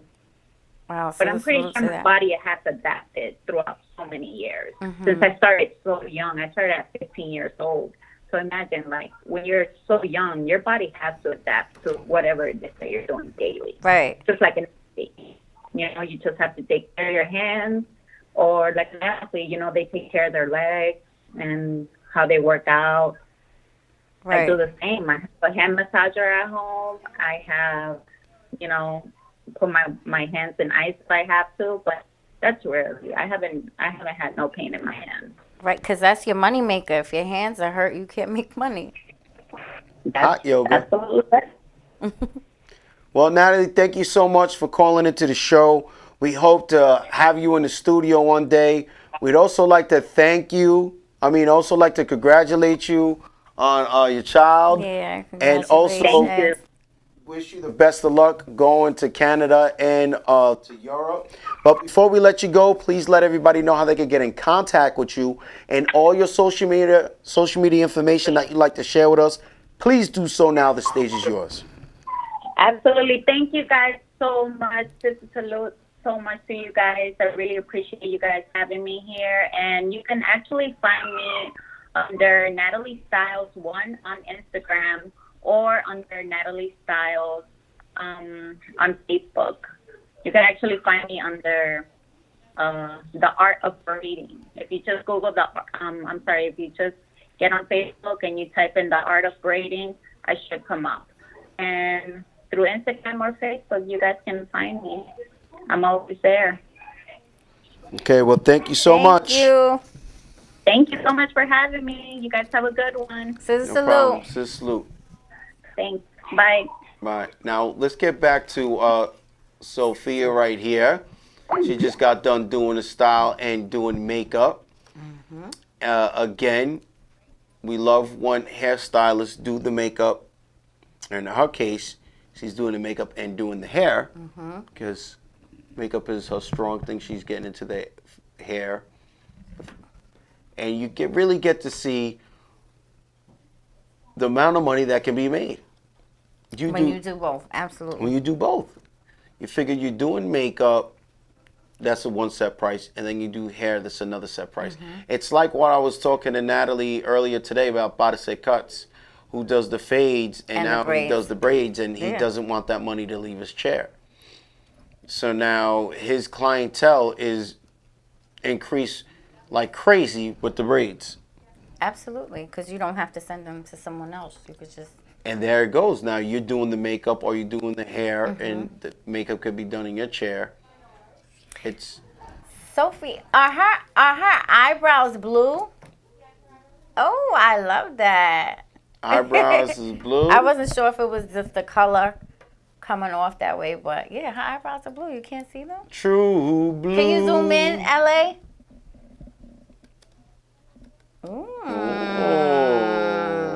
I like that. That's so pretty. She looks like a mermaid. She voguing? Was she voguing just now? That's so pretty. She was voguing. She was. Okay, so I'm gonna try some blue eyebrows next week. Don't judge me. Don't judge me when I come in with a blue beard. No, Eli. Nah, no blue beard. No blue beard for me. No, I don't think wifeys will let you get a blue beard. No, she wants to think. I have to. Al's gonna cut it down. I have to get in contact with him. She wants you to cut your beard? She wants me to cut it down, and it needs to be cut down. You know what it is? I don't really give up. That's what it is. I don't. Like, I got hair over my lip right now that's just like, I don't care. If I look ugly, I look ugly. It is what it is. I always say ugly's the new handsome. So no, it's not. It is what I'm not. I'm not changing this. But I will say that you have to. This has to get me, groomed. So I will be getting in contact with Al Uppercut. Hopefully, see him at BarberCon, and he can take care of this. If he's watching right now, Al, please, I need help. Last person that did my hair, it's gonna be hilarious. If he's watching this show, he's gonna be like, Eli, come on, man, come on. Was El Jefe about 2 years ago? About 2 years ago, or a year ago, a year and a half ago. In your shop at in Atlantic City. In Atlanta. Oh, okay. Could you do it yourself usually? No. I tried it. I know you're watching and you're like, what? I tried. We were going to Studio Square, Jedi Barbershop, and a couple of the clients. Some old barber client appreciation day. No, it was actually Demetrius' birthday. And we went to Studio Square.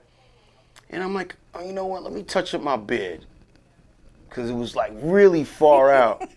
But yo, I hit it over here and it was just like, what is that?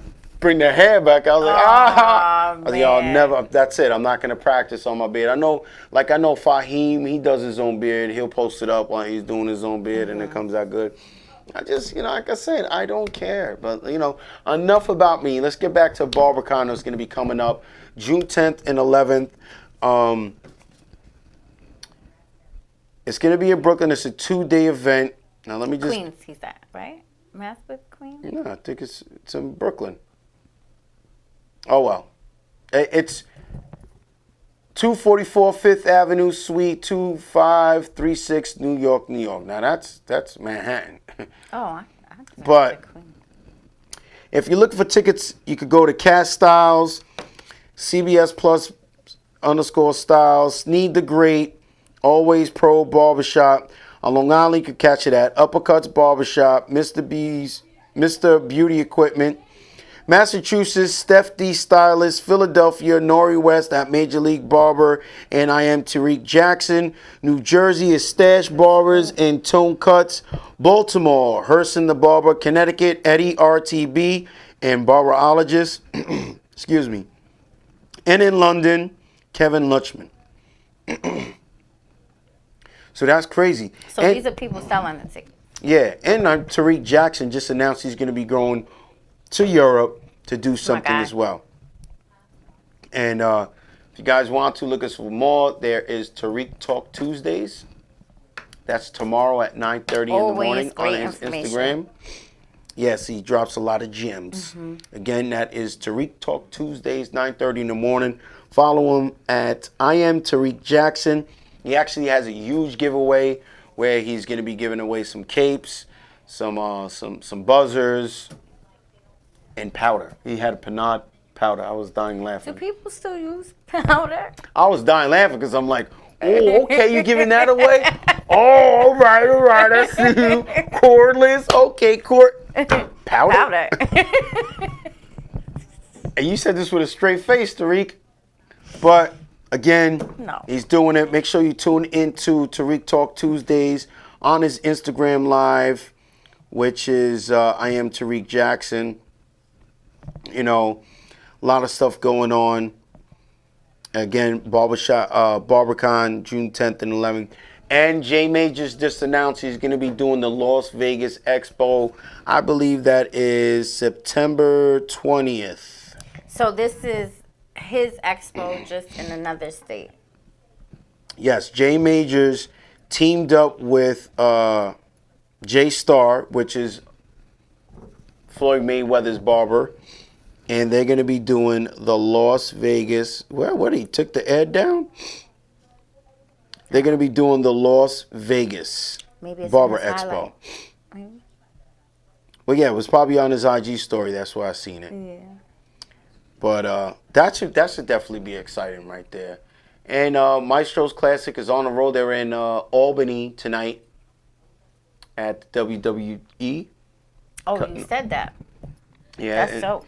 They have El Jefe Cuts and I believe Big West out there. You can take that call. Hello, you're live on air with the ScissorSalute Show. ScissorSalute. ScissorSalute. Okay, we have Ruben the Barber calling in from Florida. If you're not familiar with Ruben the Barber, all within 2 years, in this order, it seemed like he opened up a barbershop. Not too much time after that, opened up a salon. And not too far after that, opened up a barber school. And I believe it was all within a year and a half or 2 years, Ruben. Here, God's a blessing him. Within a year after opening up the barbershop, yes. Oh, wow. Yes, so that is quite a feat right there, and we'd like to Salute salute to him. you. I say about a year ago, he was announced as Fabulous Pro Barber as well. Wow. Yeah, like 2 years ago, yep. Okay, now Ruben, we've been talking about a lot of education here on the show, but I do remember that when you came on the show last time you were in New York, you talked about what's being taught at your school, and you getting them more prepared for the real world, and not really just getting them prepared for the state test. Yes, it's something that I feel strongly about, yes. Definitely. And how do you go about that? Well, see, in the state of Florida, they require about 1,200 hours for a student to, complete barber or cosmetology school. And I just want to first off apologize about my voice. I got sick, so I lost my voice. If you guys can hardly hear me, I know, my apologies. But anyways, yeah, it's pretty much one thing when I open up my barbershop, I've noticed how pretty much barbers either they're good with the skills or they're good with people and not with the skills. So there was always something missing.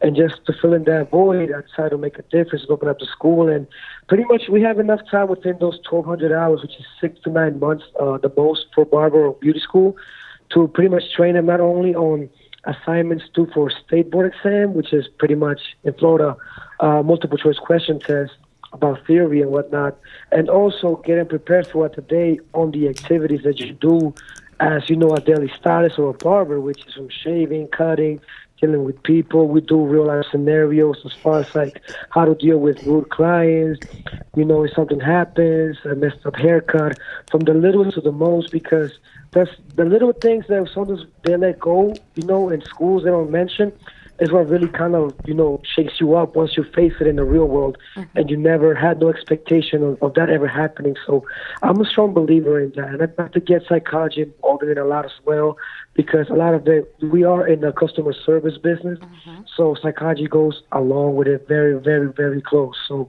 I'm a strong believer in that, and I want to pass that on to others, because if I could have been taught that before, obviously would have made things easier, even though it's better to learn from experience than to read about it or study about it. But at this point in my academy, we like to make everything an experience. That way, once they go out there, they'll be ready, whether they want to work for me or somebody else, open up their own shop.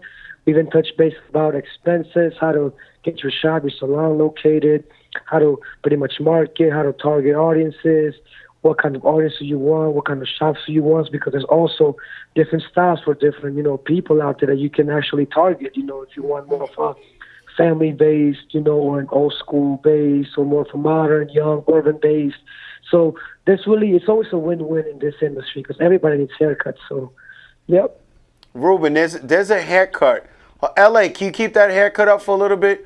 There's a haircut that you did, I believe it was on a female, where you have a design that comes from the left side of her head to the right side of her head. And it's like it looks like graffiti, right? It's both positive and negative on the design. It's like tribal. Okay. It said, can you tell me from when was it? Because I know I did a few of those just to be sure. Well, it was a female. She has really short hair. She probably has like a 1.5, 2 on the side. Huh? It's the Art is Life. Art is Life post. Oh, okay. That was from a beauty show that I did recently, right? Yes. In Texas, I believe. Take us through how you came up with that idea. I feel like you really nailed it. The canvas was really good. It definitely looks like the hair follicles were really close to each other. So you were able to really get that design really popping. But, did you think that it was going to come out like that good? I mean, it really looks ridiculous. Mm-hmm. Thank you. I just want to say thank you for, the words mean a lot. Yeah, I mean, it was on a beauty show, actually. I think that's the one that's colored pink, right, on the top? No, this is, no. It's, just a short haircut. Okay, I know which one, the collage. Yeah, it's a collage. It's a 4. She has tribal on. Yeah.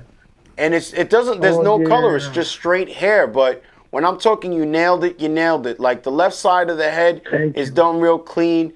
The right side of the head is done hollowed out. And then you left the hair along the bottom of the hollowed out.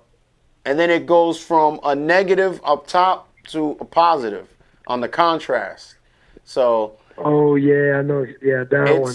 Yeah, that's just something about designs. I mean, art is life. I feel like art is everywhere surrounding us. I used to draw since I could remember. I used to do tattoos, if I could do designs or any type of graphics from hair. With the trimmers, I would do them, and I just really see no limitations in it. Whatever I've done before, if I could do something to, make it better or more crazier, more creative, more attractive, and I'll do it. And yeah, I remember that actually was at a show in Austin, Texas a couple years ago that I did. It was this young girl. It was her first time getting her hair cut. And her mom, who did hair, she was only like 14 years old. Her mom, who did hair, took her to the show with her to show her about it. And she ended up getting a haircut. So it was pretty cool. It was a win-win. I remember there was a big crowd watching me do this, and I was explaining it. It's amazing. It's a great experience. Just, see the people's reactions to what I'm doing.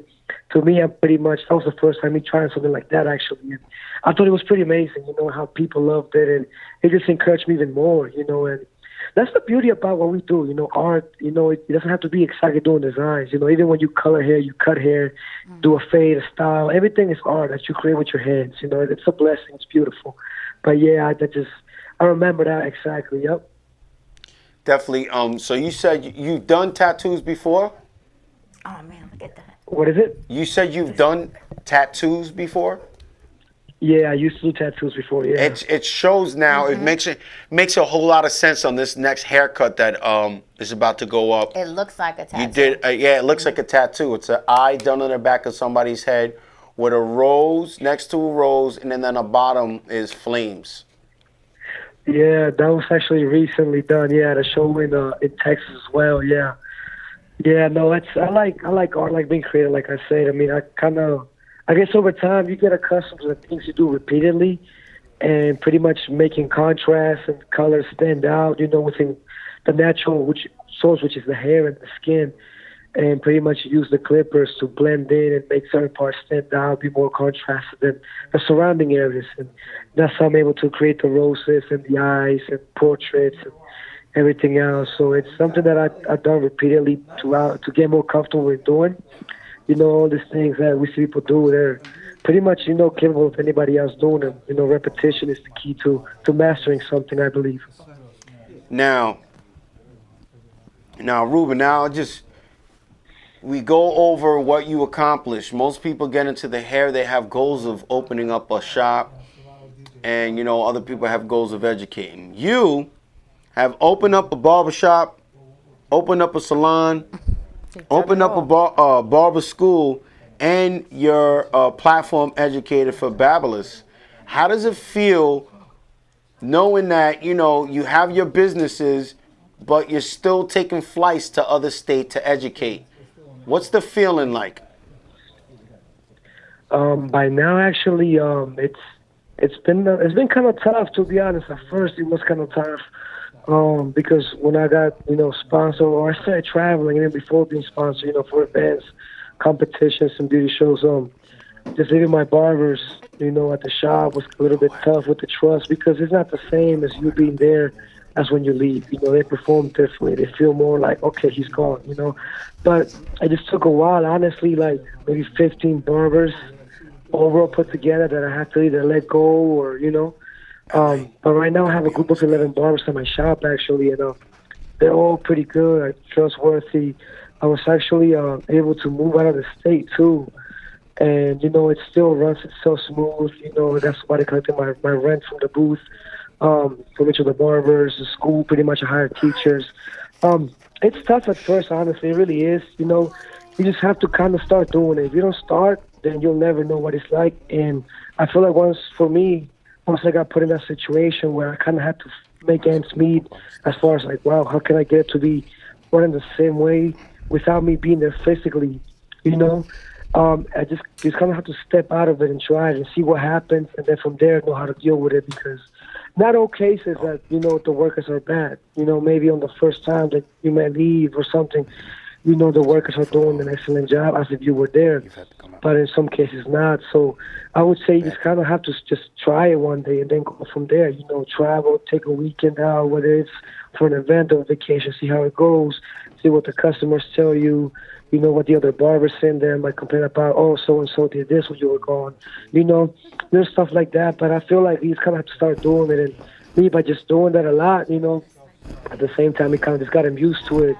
Just had to pretty much have serious talks with them, at first, kind of just give them examples and see that, look, if I'm doing this, you guys can do it too. There's more to life than cutting hair from behind the chair your whole life, you know. And I feel like just kind of leading by example was the main thing, you know, like I'll sweep, I'll sweep everybody's station, you know, we all do that, you know. I clean, I'll get on my knees and clean the bathroom floors, mop. You know, you have to do that, you know, lead by example. And people see that, then your word means more, because now it's like, okay, he's not just saying it, guys. Like, look, he's busy, he's booked. You know, get the mop, hey, get the broom. You know, when he's finishing up, let's clean up because we're going to go before he does, you know? So I feel like that's what helped me out a lot, too, you know, just pretty much doing things. And like I said, just kind of have to start trying. You have to just do it and see how it goes from there. If not, you just never know, honestly.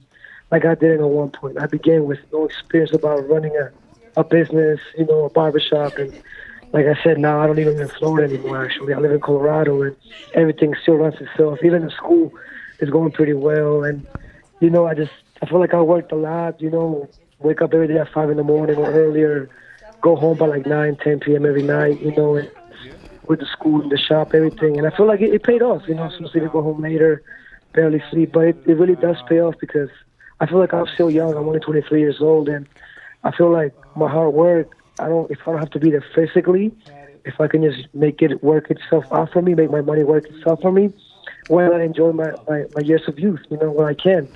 So, yeah, you know, that's what I have to say about that. All right, well, Ruben, thank you so much for calling into the show.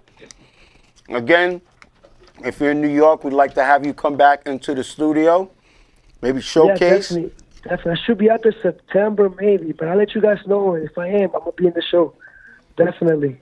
Well, yay. Listen, before we let you go, please let everybody know how they can get in contact with you and all your social media information that you'd like to share with us. Please do so now. The station's yours. Yes, you guys may contact me on Instagram on Ruben, RUBEN _DA Barber, the barber. And email Rubens, #5, staracademy@yahoo.com as well. All right, well, thank you so much. ScissorSalute. Salute to you guys. Bye. Okay, so we'd like to ScissorSalute tonight's showcaser. We had Sofia Jimenez.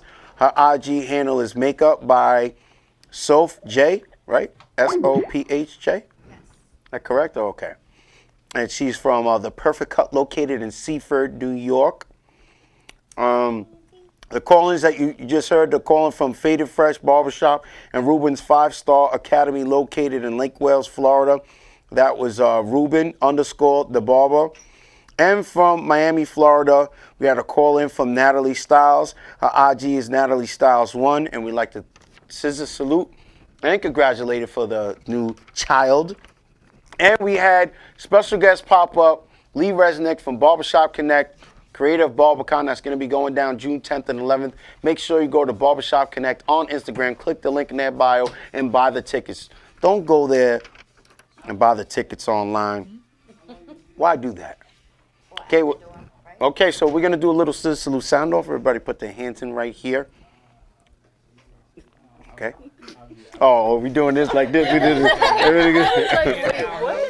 Okay, so when I say scissor, you say salute. Scissor! Salute! One more time. Everyone dig deep. Dig deep. Scissor! Salute! Much better. Much better. Well, thank you so much for tuning in. If you're watching this right now on Facebook, press the share button and share it.